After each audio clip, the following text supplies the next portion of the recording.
الرحیم السلام علیکم ورحمۃ اللہ وبرکاتہ. مائی ڈیئر برادرز اینڈ سسٹرز، آج کا جو ٹاپک ہے وہ ہے ریگارڈنگ توکل ان اللہ سبحانہ و تعالی. اگر ایک دل ایسا ہو جس میں اللہ پر توکل یا بھروسہ نہ ہو، یا پھر اگر آپ یہ سمجھیں گے کہ ایک ایسا دل ہے جو ٹرسٹ نہیں کرتا، تو یہ ایک بیمار دل ہے، اور اس بیمار دل کا علاج کرنا بہت ضروری ہو جاتا ہے. اکثر اوقات ایسا ہوتا ہے کہ ہم لوگ اللہ تعالیٰ کے فیصلوں کے اوپر ناراض ہو جاتے ہیں، یا ہمیں سمجھ نہیں آتی کہ آخر ایسے فیصلے کیوں ہو رہے ہیں، اور ہم اس طرح کے سوال کرتے ہیں کہ آخر میرے ساتھ ایسا کیوں ہو رہا ہے، why is this happening to me، یا یہ واقعہ میری زندگی میں آخر کیوں پیش آیا.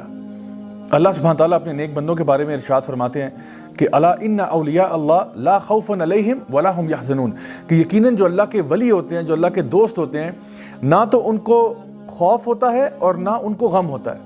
یعنی نہ تو وہ فیوچر کے بارے میں خوفزدہ ہوتے ہیں، کیونکہ ظاہری بات ہے جب انسان فیوچر کے بارے میں سوچتا ہے تو اس کو خوف پیدا ہو سکتا ہے کہ مجھے فلاں چیز، میرا بزنس کامیاب نہیں ہوگا، یا مجھے بیماری لگ جائے گی، یا فلاں چیز مجھے کاٹ جائے گی. مطلب یہ اس قسم کے خوف جو فیوچر کے ہوتے ہیں وہ انسان کی زندگی میں آ جاتے ہیں.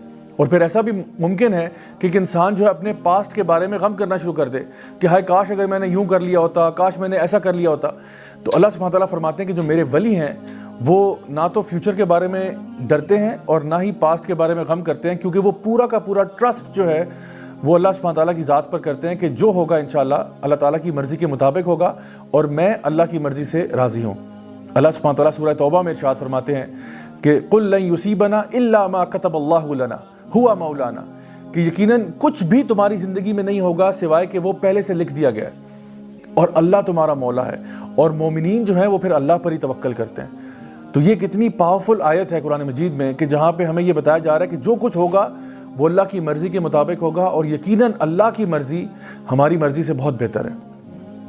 اللہ سبحانہ تعالیٰ فرماتے ہیں سورہ توبہ کی آخری آیت میں فَإِن تَوَلَّوْا فَقُلْ حَسْبِيَ اللَّهُ لَا إِلَهَ إِلَّا هُوَ عَلَيْهِ تَوَكَّلْتُ وَهُوَ رَبُّ الْعَرْشِ الْعَظِيمِ، کہ اگر وہ آپ سے منہ پھیر لیں تو پھر حسبی اللہ، اللہ میرے لیے کافی ہے. لا الہ الا ہو، میں اللہ کے سوا کسی کی عبادت نہیں کرتا. علیہ توکلت، اور اگر توکل کرتا ہوں، اگر بھروسہ کرتا ہوں تو اللہ پر ہی کرتا ہوں. کیوں کرتا ہوں؟ وَهُوَ رَبُّ الْعَرْشِ الْعَظِيمِ، کیونکہ عرش عظیم کا مالک جو اللہ ہے.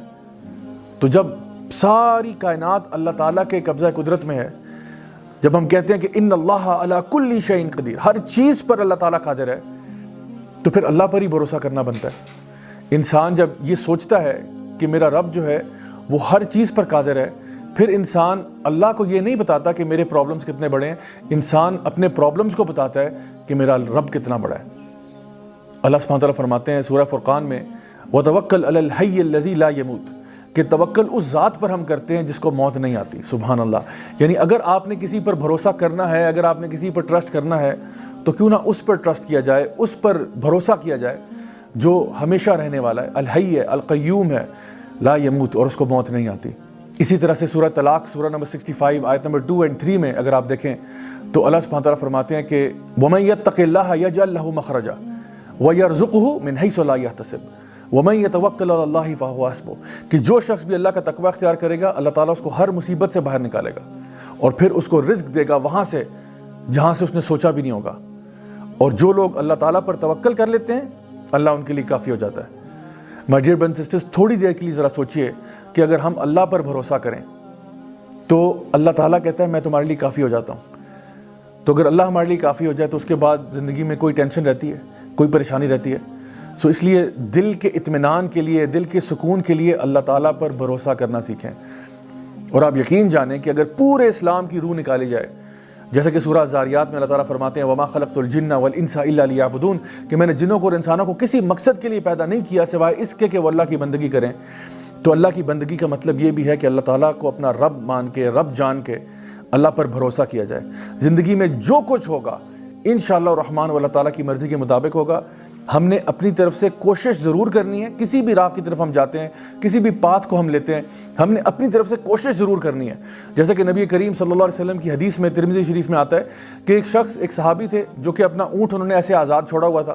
تو نبی کریم صلی اللہ علیہ وسلم نے ان سے پوچھا کہ بھئی تمہارا اونٹ ایسے آزاد پھر رہا ہے، آخر کیا وجہ ہے اس کی؟ تو انہوں نے کہا کہ میں اللہ پر توکل کر رہا ہوں. تو آپ صلی اللہ علیہ وسلم نے فرمایا کہ نہیں، توکل یہ نہیں ہے. توکل یہ ہے کہ پہلے اپنے اونٹ کو باندھ لو، اس کے بعد اللہ تعالیٰ پر بھروسہ کرنا. So my dear brothers and sisters, ہمارے لیے ضروری یہ ہے کہ ہم جب بھی کوئی کام زندگی میں کرنے جاتے ہیں اپنی طرف سے حق حلال کا کام کریں، پوری کوشش کریں، پوری محنت کریں. اگر ہو گیا الحمدللہ، اگر نہیں ہوتا تب بھی ثم الحمدللہ، کیونکہ جو کچھ بھی ہوگا اب اللہ کی مرضی کے مطابق ہوگا، اور جب ہمیں یہ بات سمجھ میں آ جائے گی تو پھر ہم لوگ خوش ہو جائیں گے۔ یعنی انسان اداس کیوں ہوتا ہے؟ انسان اداس اس لیے ہوتا ہے کہ جب اس کی مرضی کے مطابق چیزیں نہیں ہوتی۔